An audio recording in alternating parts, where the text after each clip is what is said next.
Welcome to the Glytamin's audio presentation. In the next 20 minutes, you will learn what gallstones are, what kinds of problems they can cause, and what you can do to get rid of them. Gallstones are nothing more than coagulated bile. Bile is the green alkaline liquid produced by the liver, which, among other things, helps us digest our food. The liver produces about a liter of bile a day and stores it in a muscular sac called the gallbladder.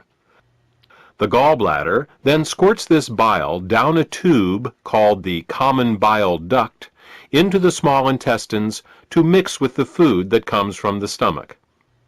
Well, that's what's supposed to happen.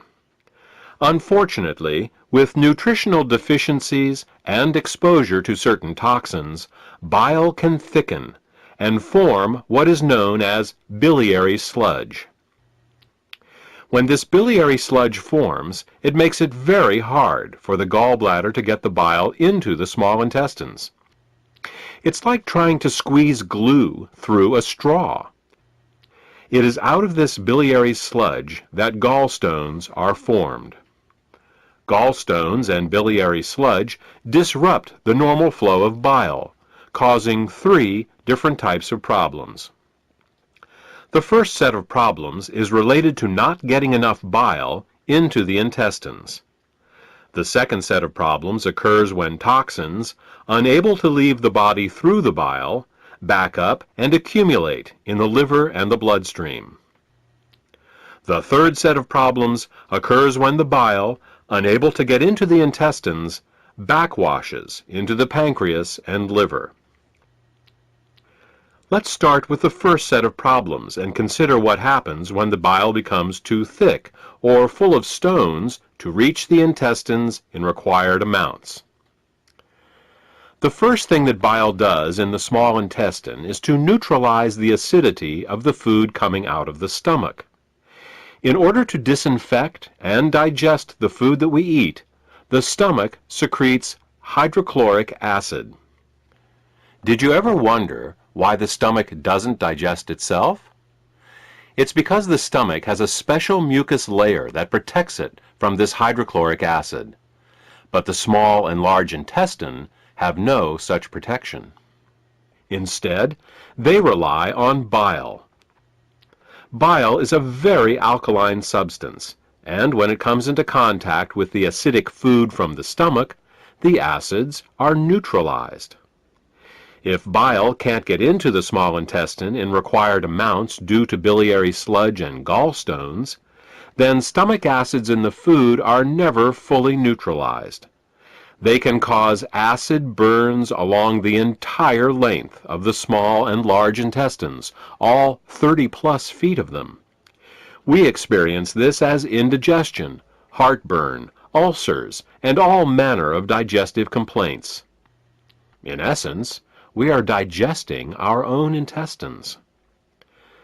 The next thing that bile does in the intestine is to emulsify the fats and oils in the food that we eat.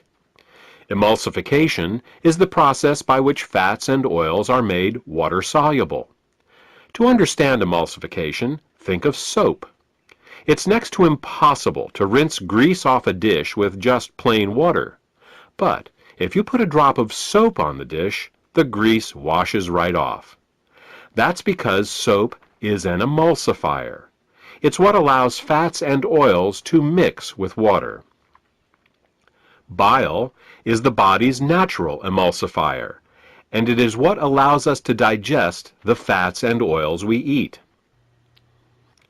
Without this emulsification process, essential fats, oils, and all the fat-soluble vitamins we eat become very difficult to absorb.